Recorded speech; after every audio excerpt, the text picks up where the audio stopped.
Early morning at the garbage company. Everybody's getting ready. That's me right there. Yep, that one. That's me. Everybody's getting ready to go. We got a line of them down here too. Different people start at different times. Like those front load guys, they're like third shift. They work through the night so there's no traffic to deal with, you know?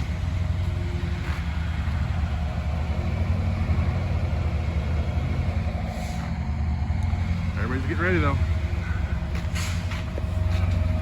What do you say? So hey, how you doing? Hey, I'm going to give you a real quick update of where we're at. Just in case you're wondering. There's some cool things happening. Alrighty? You might be surprised. So, I'm going to start off with the Poulan 245A. Let me show you.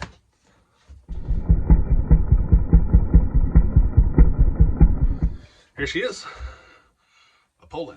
Okay.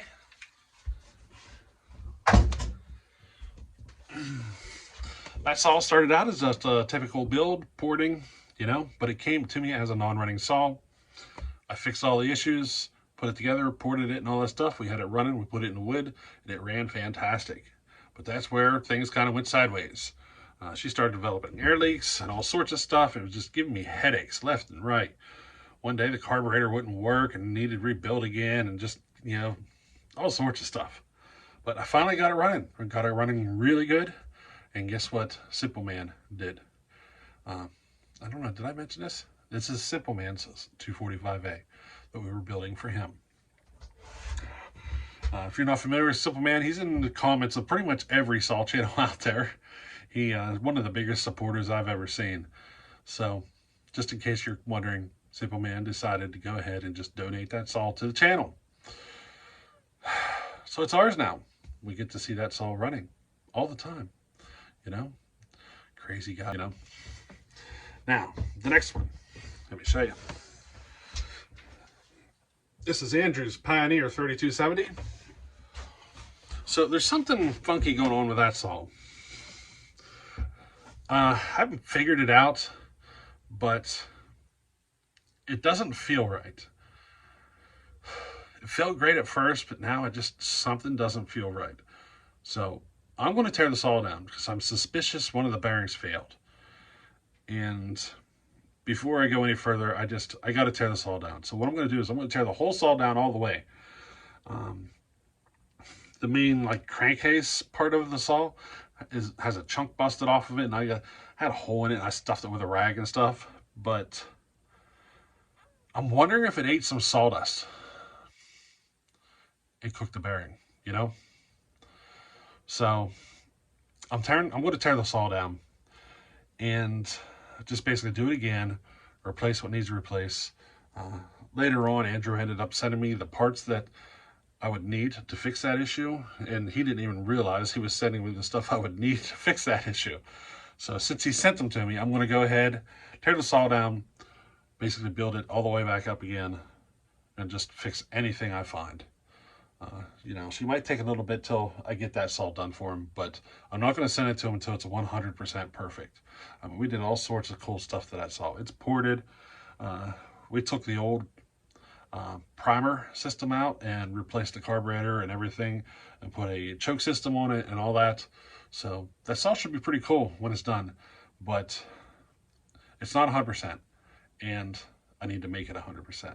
So the only way for me to do that is tear the saw down and just kind of go over every detail, because I think we got a bearing failure, and I think it ate sawdust where I plugged shoved a rag in the hole. I probably didn't get it sealed up good enough, and it was right beside the clutch too. So I got a feeling that's what happened. You know, it's just, I couldn't prevent it. It's one of those things. I thought about JB welding it, but it was a pretty big hole, and I knew it would take weeks to get it JB welded and build it up a little over time, and I ended up just stuffing a rag in it, and it was probably a mistake on my end to do that. So we're going to fix it. He sent me the parts I need, so let's just get her done, you know? The next saw I'm going to tear down for a port job is the saw we're building for Mr. Obsolete. His we got a Pro Mac, a Mac Pro Mac. Yeah, we got a McCulloch Pro Mac 610 that we're going to build for Mr. Obsolete for Mr. Obsolete's vintage homesteading.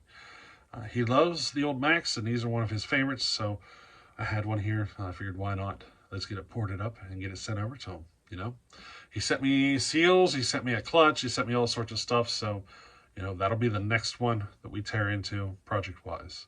Now, I am working on this home light for Smiley, but I'm doing a whole bunch of little videos on it, just showing some common issues with it.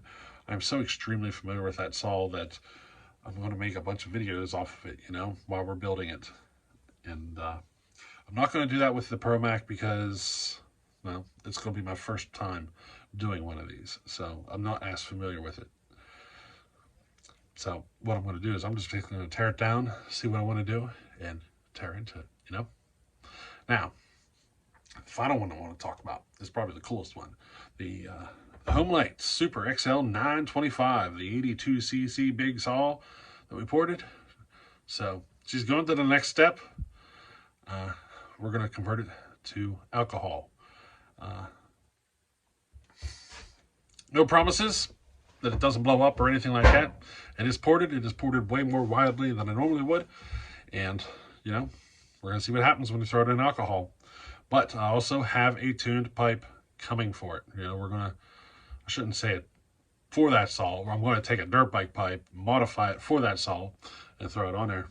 So we're going to convert it to alcohol with that exhaust. The alcohol's here, the oil's here, still waiting onto a pipe. So it's coming. It should be pretty cool to see that saw running with alcohol and the pipe and all that stuff. It should be wild. And Muffler Delete, he built one, and he even was brave enough to challenge me to a race. So guess what's happening? We're going to race my Homelight Super XL 925 against his Homelight Super XL 925, both on alcohol, both on pipes. So you're going to have to wait till hopper stock. So you're going to have to wait until hopper stock to see that. It'll probably happen on the live stream video that Hopper does. And I'm sure Muffler and I will probably there'll probably be cameras everywhere watching that race. But we're even thinking about doing a, like, place your bets, you know, and then donate the bets to a charity of some sort. We're kind of in the beginning stages of thinking about that, but that's probably going to happen too. You know, place your bets. Which Homelight's going to win, Muffler's or mine? And, you know, place your bets. It's all going to get donated to a good cause. So, you know what I mean? But there you go. Just a real quick, speedy update for you of what's going on in here. And, you know, we got all sorts of fun coming, you know? But in the meantime, this is what's going on in the shop. And I thought I'd give you a little update. Alrighty. So, hey, thanks. Later.